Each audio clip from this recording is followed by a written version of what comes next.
দেখতে দেখতে কেটে গেছে প্রায় 2টা মাস। সুধাকুঞ্জের সেই অট্টালিকায় যেন নিত্যদিন নতুন নতুন গল্প বুনে চলেছে। আর 1 সপ্তাহ পরেই জিমিনের স্বাদের অনুষ্ঠান। বাড়ির প্রতিটি সদস্য ব্যস্ত সেই আয়োজন নিয়ে। আজ সকালে জিন, সুগা আর নামজুন মিলে শপিং এ গিয়েছিল। জিমিনকে সানার কাছে রেখে গিয়েছে তারা। তে আর জঙ্কুক তখন ভার্সিটিতে। তারা দুজন ফিরতে ফিরতে দুপুর হয়ে যায়। ততক্ষণে জিনরা সবাই শপিং করে বাড়ি ফিরে এসেছে। তে খুব ভার্সিটি থেকে এসে ক্লান্ত শরীর নিয়ে নিজেদের ঘরে বিশ্রাম নিচ্ছিল। বিকালে জঙ্কুক নিচে নামতেই জিন এসে তাকে বলে, জঙ্কুক, সবার জন্যই তো কিছু না কিছু শপিং করেছি, কিন্তু দেখ না বাবা, তোর পাঞ্জাবি সাইজটাই ভুলে গেছিলাম, যার জন্য সেটা আনা হয়নি। তুই এখন যা, গিয়ে নিয়ে আয়।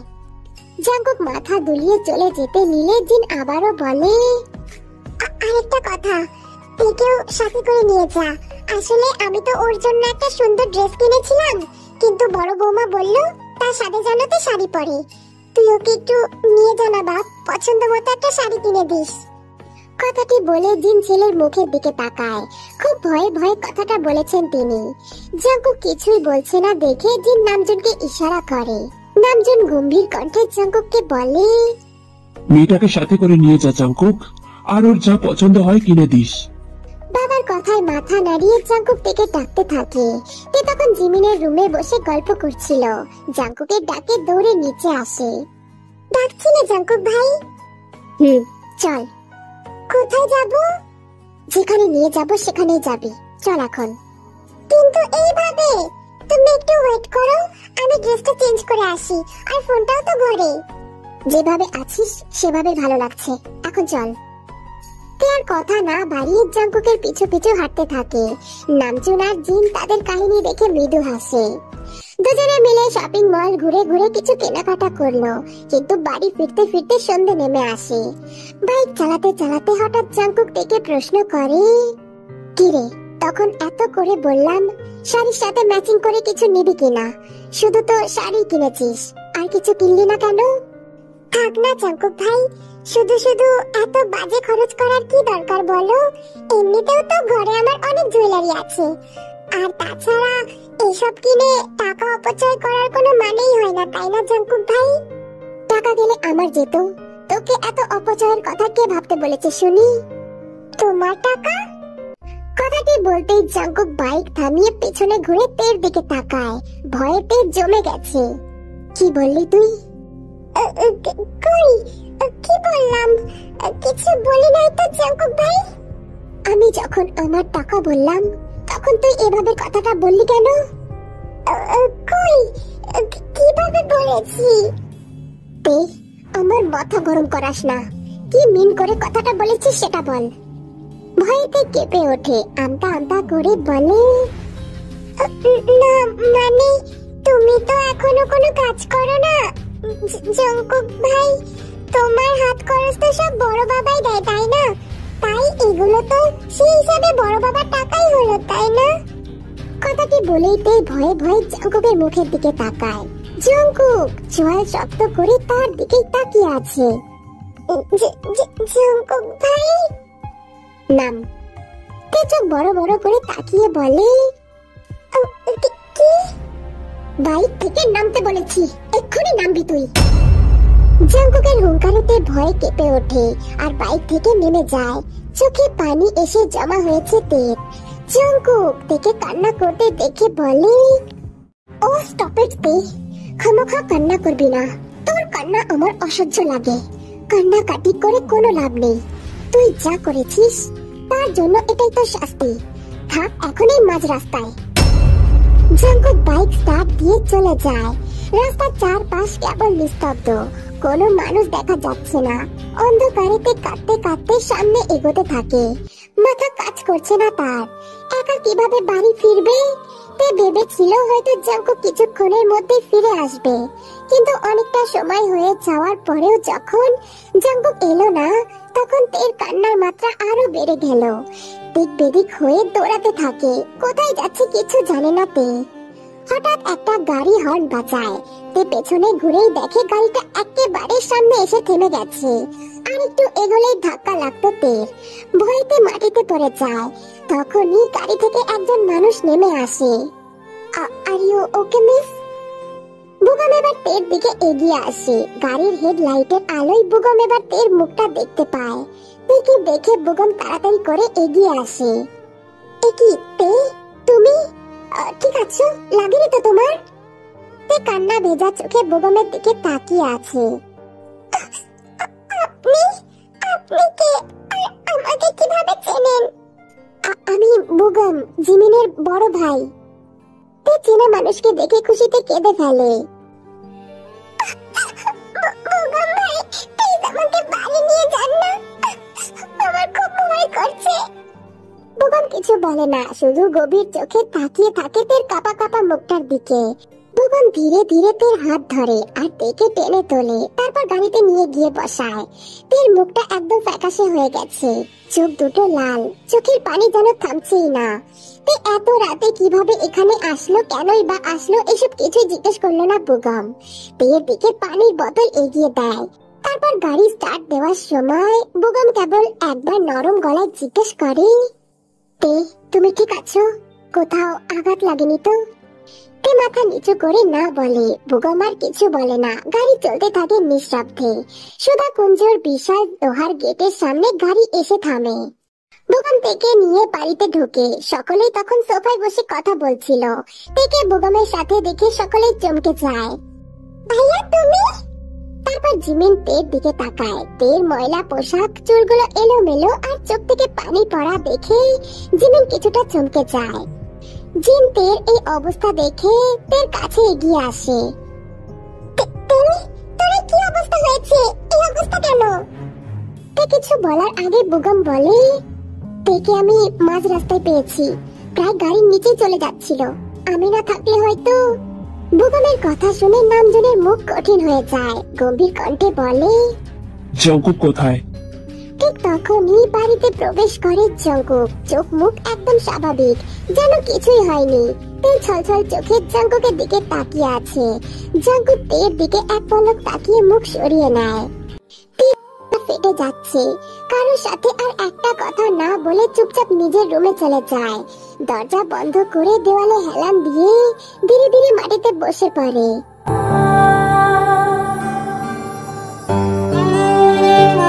এদিকে জঙ্কুক দাঁতের দাঁত চেপে দাঁড়িয়ে আছে। সানা বাদে বাড়ির সকলেই জঙ্কুককে অনেক কথা শুনিয়েছে, কিন্তু জঙ্কুক একটা কথাও বলেনি, শুধু তের যাওয়ার পানে তাকিয়েছিল। আজ জঙ্কুক তের চোখে তার জন্য অভিমান দেখেছে, চরম অভিমান দেখেছে। মেয়েটা মনে হয় ভীষণ অভিমান করেছে তার ওপর। কেন জানি জঙ্কুক ভেতরটা পড়ে যাচ্ছে, ভীষণ পরিমাণে পড়ছে। তেকে এভাবে মাঝ রাস্তায় ফেলে আসা ঠিক হয়নি, তা জঙ্কুক এখন বুঝতে পারছে।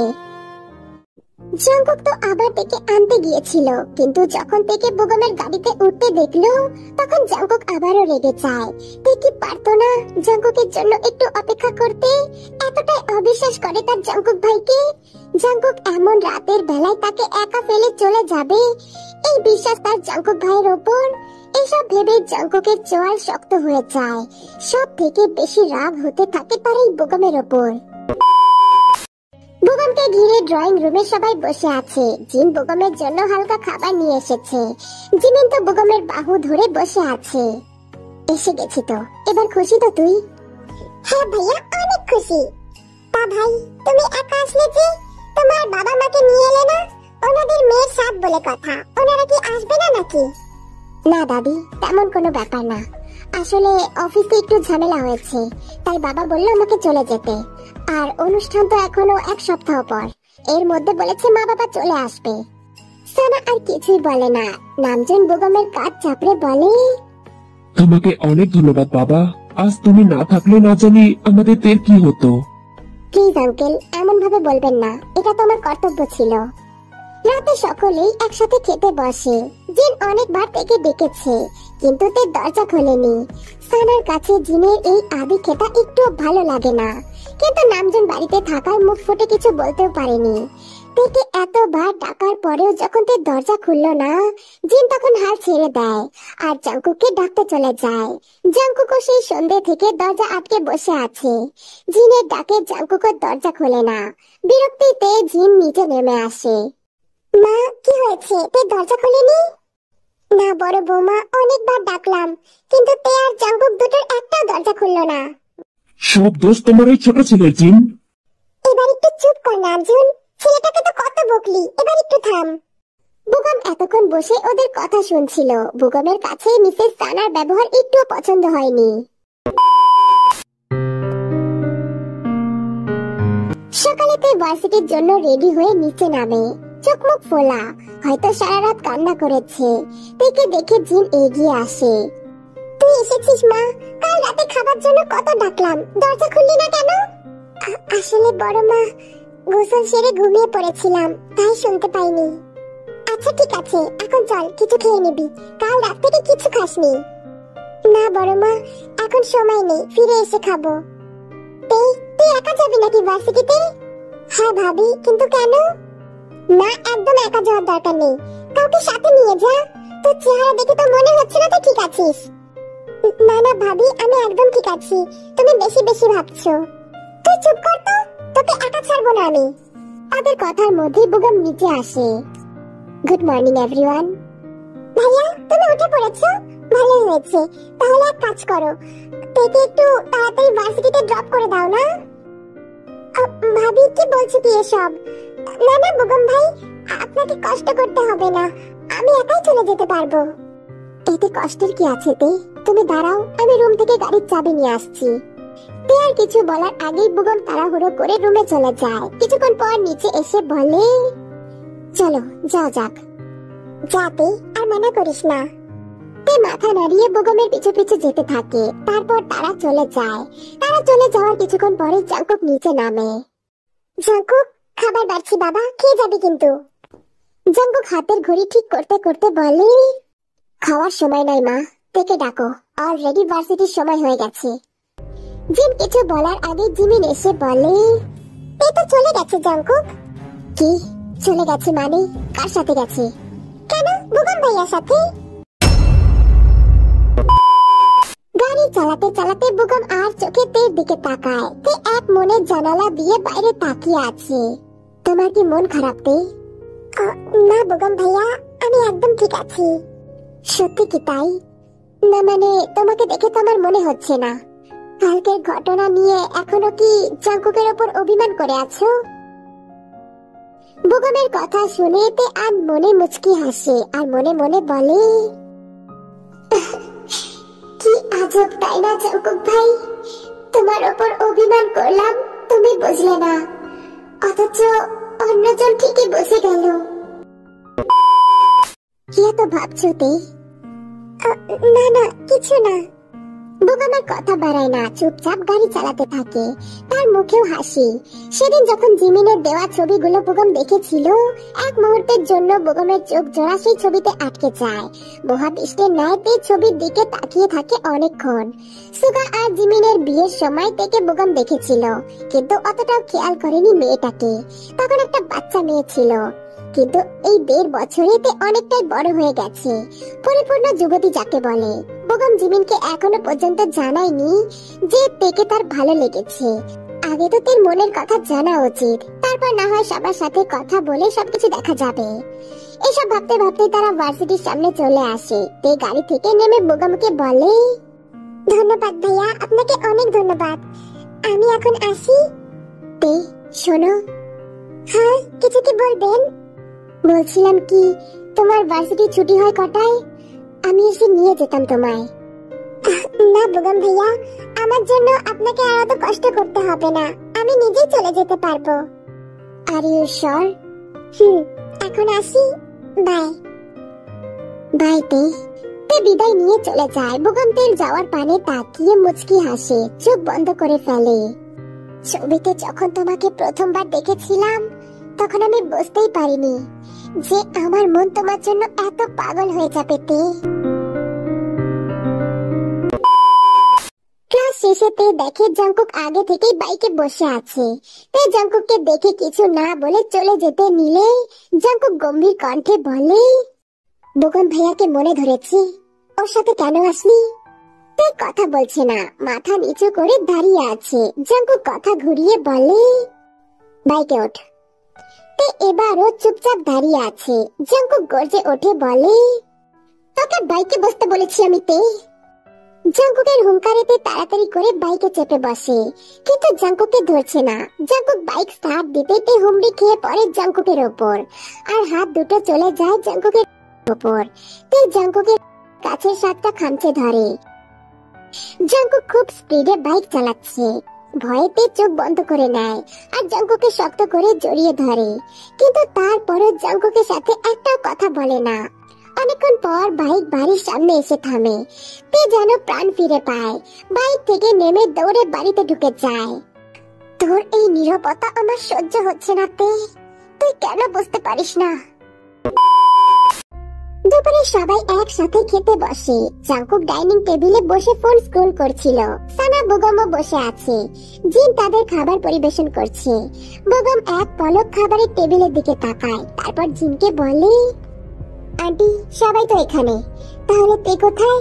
ওকেও ডাকুন, আমাদের সাথে বসে একসাথে খাক। জিন কি বলবে বুঝতে পারছে না। তখনই সোফায় বসে থাকা জিমিন বলে, তে সবার সাথে খাই না ভাইয়া। মানে একসাথে বসে খায় না কেন? জাঙ্কুক এবার বেগমের দিকে তাকিয়ে গম্ভীর কণ্ঠে বলে, সেটা নিয়ে তোমার ভাবতে হবে না বেগম ভাইয়া, তুমি বরং খাও। তেল খিদে পেলে ও নিজেই খাবে।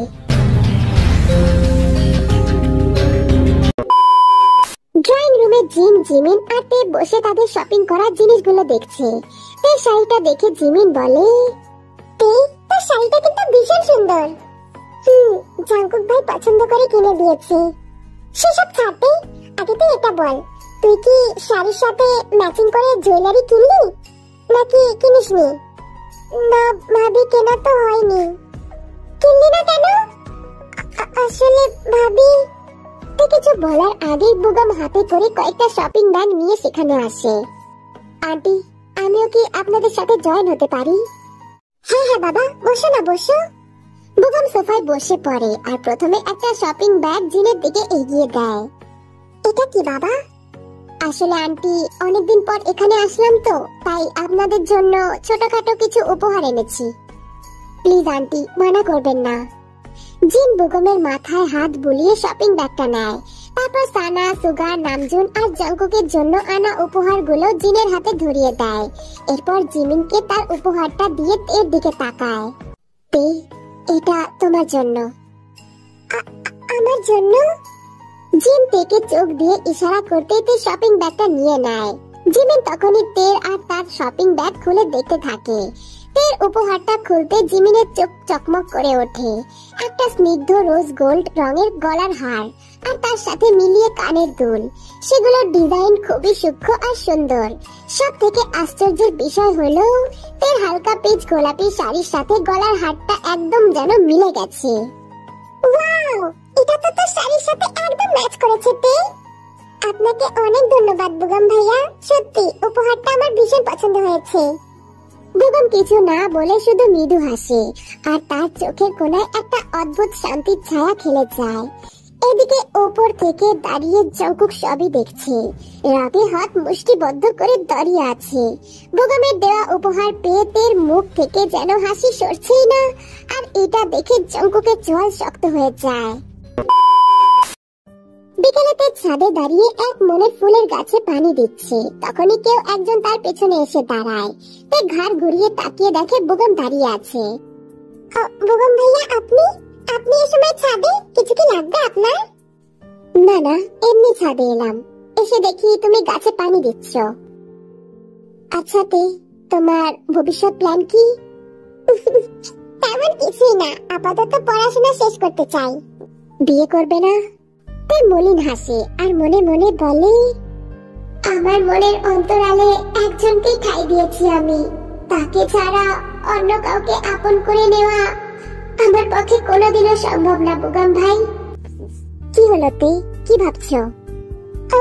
না কিছু না তো, এখনই এসব বিয়ে টিয়ে নিয়ে ভাবিনি বেগম ভাইয়া, দেখা যাক ভাগ্যে কি আছে। তে আর বেগম যখন পাশাপাশি দাঁড়িয়ে কথা বলছিল, হঠাৎ তাদের পেছনে একটা পায়ের শব্দ আর সঙ্গে সঙ্গে এক গভীর কণ্ঠস্বর ভেসে আসে। তে তুই এখানে কি করছিস? তে আর এবার বুগম জাংকুকের কথায় চমকে ঘুরে তাকায়। সামনে দাঁড়িয়ে আছে জংকুক, মুখে কোনো অভিব্যক্তি নেই। জাংকুক তের দিকে তাকিয়ে চিবিয়ে চিবিয়ে বলে, তোর পড়াশোনা নেই, ছাদে দাঁড়িয়ে গল্প করছিস? তে একবার জাংকুকের দিকে তাকায়, তারপর নিচে চলে যাওয়ার জন্য পা বাড়ায়। জাংকুক পিছনে তাকিয়ে এক দৃষ্টিতে তে চলে যাওয়া দেখছে। বুগম গভীর মনোযোগে তাকিয়ে দেখে জাংকুককে। জাংকুকের চোখের দৃষ্টিতে অন্য কিছু, কিন্তু কি সেটা বুগম বুঝতে পারছে না। বুগম জাংকুকের সাথে কোনো কথা বলে না, শুধু নিঃশব্দে তে চলে যাওয়ার পথ আর জাংকুকের চোখের ভাষা পড়ার চেষ্টা করে। মনের ভেতরে একটা কথাই কেবল ঘুরপাক খাচ্ছে তার, আমি মনে হয় বড্ড দেরি করে ফেলেছি। তের মনের দখলদার এখন অন্য কেউ।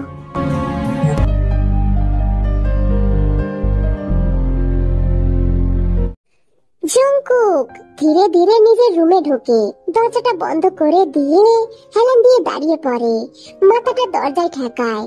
চোখ দুটো বন্ধ করতেই চোখের সামনে ভেসে ওঠে বুগম আর তের একসঙ্গে হাসি মাখা মুখ। তের চোখে তার প্রতি অভিমান, তার সাথে তের কথা না বলা। এসব ভেবে জাংকুক চট করে চোখ খুলে ফেলে। সবকিছু মেনে নিতে পারলেও জাংকুক তের নীরবতা মানতে পারছে না। এর আগেও তো জাংকুক থেকে কত বকেছে, কত মেরেছে, কিন্তু তে কখনো জাংকুকের সাথে কথা বলা বন্ধ করেনি। কিন্তু এখন কেন করলো? কারণটা কি ওই বুগম? না তে, তুই শুধু আমার। আমি বেঁচে থাকতে অন্য কারোর কথা তুই কখনো ভাবতে পারিস না। তুই শুধু আমার, শুধুই আমার। এই জীবন জাংকুকের, তোর অভিমান, রাগ, জেদ সব আমার। এমনকি তোর সুখের হাসি আর চোখের জলটুকু আমার। কষ্ট দিলে আমি দেব, আর হাসালেও আমি হাসাবো। তোর চোখের জল, সুখ, দুঃখ সব আমার জন্য। অন্য কারোর জন্য হাসি আমি সহ্য করব না। নিজের মনে কথাটি বলে জাংকুক ধপ করে ফ্লোরে বসে পড়ে। তারপর পকেট থেকে ফোন বের করে ফোনের গ্যালারিতে ঢুকে তের একটা ছবি গভীর মনোযোগ চোখে দেখতে থাকে। ছবিটা তের অগোচরে তোলা। জাংকুক ছবিটায় আস্তে আস্তে নিজের হাত বুলিয়ে দেয় আর বলে, তুই এত চুপচাপ কেন তে? একটু কথা বললে কি হয়? কেন সবকিছু নিজের মনের মধ্যে পুষে রাখিস? আমার উপর রাগ থাকলে সেটা আমাকে বল, তারপরও কথা বলা বন্ধ করিস না জান। দেখ, আমার দম বন্ধ লাগছে, ভীষণ কষ্ট হচ্ছে। সব সময় শুধু জাংকুক ভাই রাগ দেখলি। আমার যত্নগুলো তোর নজরে পড়ে না, তাই না? কথায় কথায় বকা দিই বলে আমি খুব খারাপ। একসঙ্গে বসে খাবার খাই না বলে জাংকুক ভাই খুব খারাপ, খুব পাষাণ, তাই না? কিন্তু এভাবে কখনো ভেবে দেখলি না কেন তুই? তোর জাংকুক ভাই তোর ভালোর জন্যই তোর সাথে খেতে বসতো না। ভেবেছিলাম আমি তোর এই প্রতিবাদহীনতার কারণে রাগ করে তোর সাথে বসে না খেলে তুই হয়তো একটু প্রতিবাদ করা শিখবি। অন্তত আমার সাথে বসে খাওয়ার জন্য হলেও একটু প্রতিবাদ করতে শিখবি, নিজের ভালো বুঝবি। কিন্তু তুই তেমন কিছুই করলি না, উল্টো নিজেকে আরো ঘরবন্দি করে রাখলি, আমার কাছ থেকে দূরে সরে গেলি। একটু কি আমাকে বোঝা যায় না তুই? তুই বুঝিস না এই জাংকুক ভাইয়ের মনের কথা? তুই বুঝিস না? কেন করিস তুই এমন? দেখ, তোর জাংকুক ভাইয়ের খুব কষ্ট হচ্ছে, দম বন্ধ লাগছে। এখন কি করব জান বল? নিজের মনের কথাগুলো বলে একটা দীর্ঘশ্বাস ফেলে জাংকুক, তারপর চোখের জল মুছে ফেলে। আবার ও তের ছবিতে তাকিয়ে ধীরে ধীরে ছবিটা নিজের ঠোঁটের কাছে আনে আর গভীর একটা চুমু খায়। সেই ছোট থেকে তোকে নিজের অন্তরালে রেখেছি, তা তুই কখনোই বুঝলি না রে জান। আমাদের সংসার কখনোই হবে না শুধুমাত্র তোর কারণে। কেন বুঝিস না জান? আমার নীরব অনুভূতি কি তোর চোখে পড়ে না? কেন বুঝিস না আমার ভালোবাসা? আমার নীরব ভালোবাসা খুব সস্তা, তাই না? একদিন বুঝবি, খুব করে বুঝবি। যেদিন তোকে ছেড়ে দিয়ে চলে যাব, সেই দিনটা খুব তাড়াতাড়ি আসবে।